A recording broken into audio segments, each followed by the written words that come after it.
Assalamualaikum warahmatullahi wabarakatuh. Selamat sore dan Halo. salam sejahtera untuk kita semua. Terima kasih atas kesempatan yang telah diberikan. Kami dari kelompok 2 akan mempresentasikan terkait bagaimana dinamika Pancasila itu tersendiri dari zaman ke zaman. Pertama akan dijelaskan oleh rekan saya dan akan dilanjutkan oleh rekan yang lainnya. Kepada yang bertugas, saya silakan.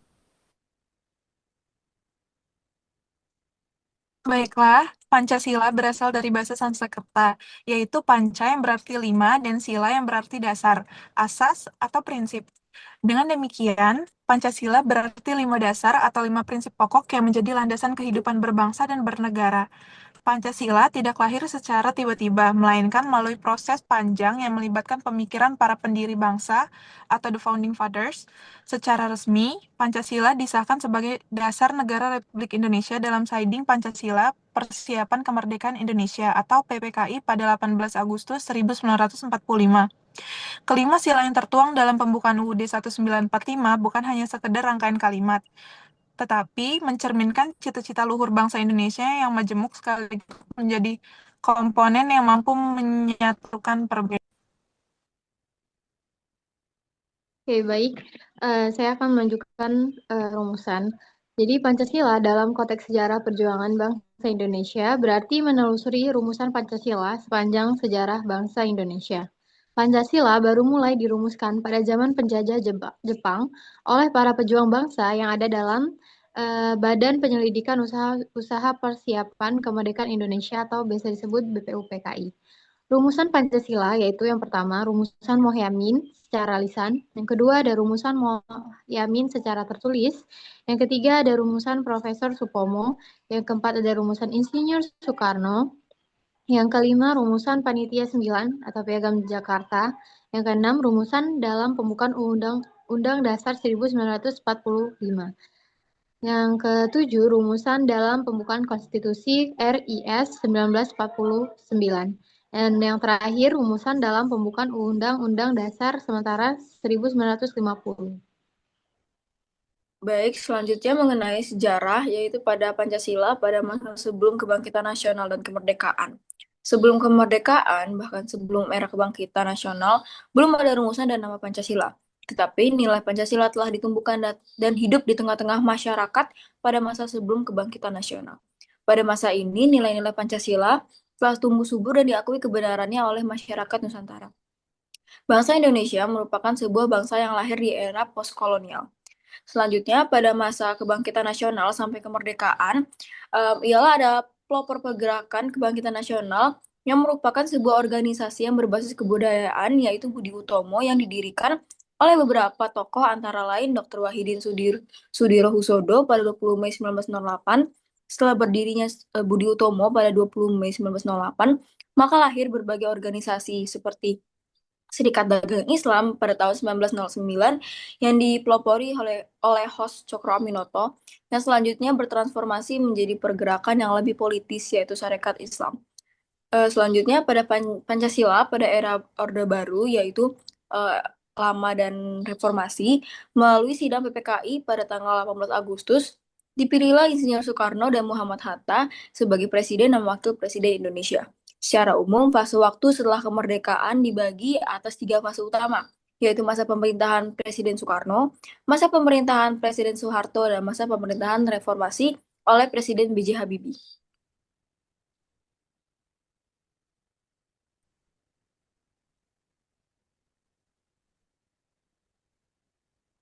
Selanjutnya, dinamika Pancasila. Dinamika Pancasila sendiri dibagi menjadi dua orde, yaitu Orde Lama dan Orde Baru. Dinamika Pancasila pada era Orde Lama ditandai dengan Dekret Presiden 5 Juli 1959 yang mengembalikan Undang-Undang Dasar 1945 setelah konstituante gagal merumuskan konstitusi baru.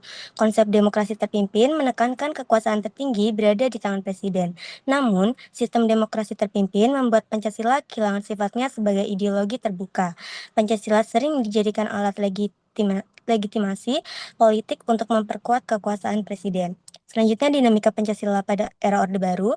Masa Orde Baru berlangsung pada pemerintahan Presiden Soeharto dari tahun 1966 hingga 1998. Pada masa ini, lahirlah kebijakan pedoman penghayatan dan pengamalan Pancasila atau dikenal dengan P4 yang disahkan melalui TAP MPR nomor 2 garis miring MPR garis miring 1979.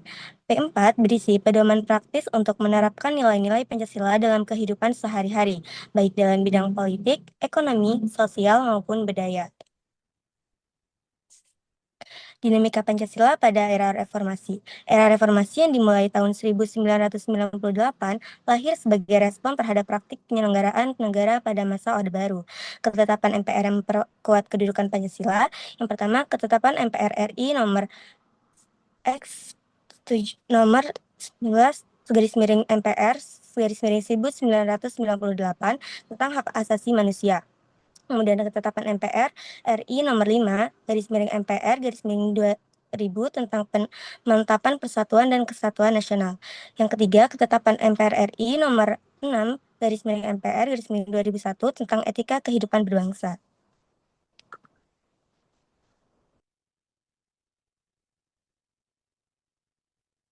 Selanjutnya yaitu studi kasus. Salah satu fenomena nyata adalah munculnya politik identitas yang kerap mewarnai pemilu dan pilkada.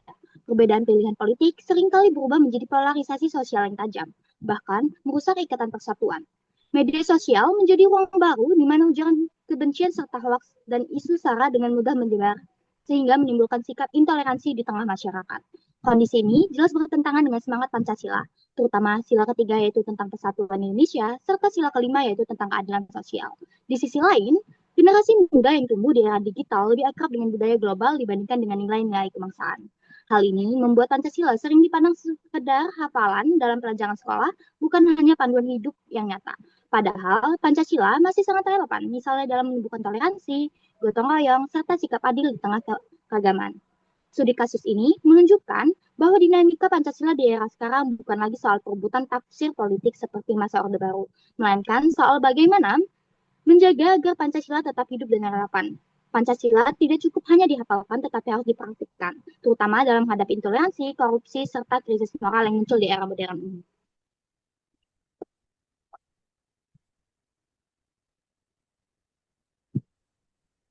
Untuk mengatasi studi kasus yang ada dapat dilakukan dengan beberapa solusi. Yang pertama adalah revitalisasi pendidikan Pancasila. Saat ini pendidikan Pancasila perlu diperbarui agar lebih relevan dengan perkembangan zaman. Pendekatannya harus lebih kritis, aplikatif, sehingga siswa dapat memahami dan menerapkan nilai-nilai Pancasila dalam kehidupan sehari-hari. Lalu, yang kedua adalah penguatan institusi demokratis. Institusi demokrasi seperti lembaga legislatif, eksekutif, dan yudikatif, serta lembaga pengawas memiliki peran penting dalam mewujudkan pemerintahan yang baik. Jika semua lembaga mewujudkan tugasnya sesuai dengan nilai-nilai Pancasila, maka demokrasi Indonesia tidak hanya sebatas pemilu, tetapi juga menjamin keadilan, persatuan, dan kesejahteraan rakyat.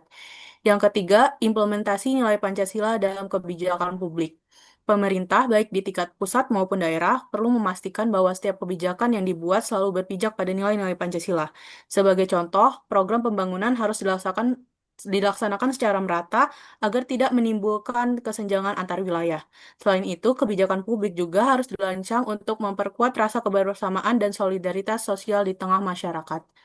Yang keempat, ada pemanfaatan teknologi digital. Di era digital seperti sekarang, penyebaran nilai-nilai Pancasila bisa dilakukan melalui berbagai media digital agar lebih mudah dipahami masyarakat, terutama generasi muda. Dalam pasal 69 Undang-Undang Nomor 10 Tahun 2016 dengan menjelaskan tentang ruang digital yang bisa menjadi tempat yang mendukung nilai-nilai Pancasila, bukan sebaliknya. Lalu yang terakhir, Pancasila sebagai etika politik. Korupsi, kolusi, dan nepotisme masih menjadi masalah besar dalam dunia politik Indonesia. Untuk mengatasinya, para pemimpin bangsa perlu menjadikan Pancasila sebagai pedoman etika politik. Jika nilai-nilai Pancasila benar-benar diterapkan, maka praktik KKN dapat ditekan, dan pemimpin yang berbuat curang harus diberi sanksi tegas. Dengan begitu, politik di Indonesia tidak hanya berjalan secara prosedural atau formal, tetapi juga bermoral, berkeadilan, dan berpihak kepada rakyat.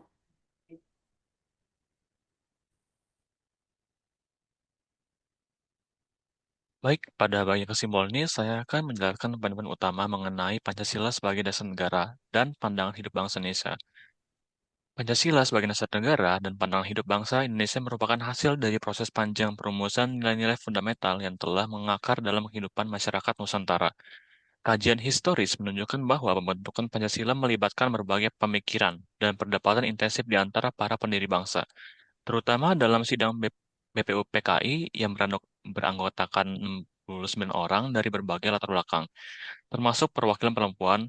Keberagaman anggota BPUPKI ini mencerminkan upaya untuk mempresentasikan seluruh elemen masyarakat Indonesia pada masa itu.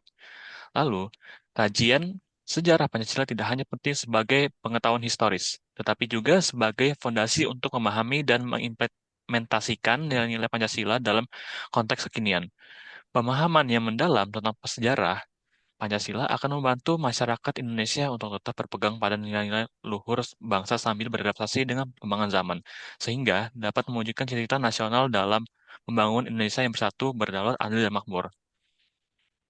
Dengan demikian, melalui pengalaman nilai Pancasila, kita sebagai mahasiswa berperan penting untuk turut mewujudkan cita-cita nasional. Baik, sekian presentasi yang telah kami sampaikan. Terima kasih atas kesempatan dan juga waktunya. Kami akhiri. Wassalamualaikum warahmatullahi wabarakatuh.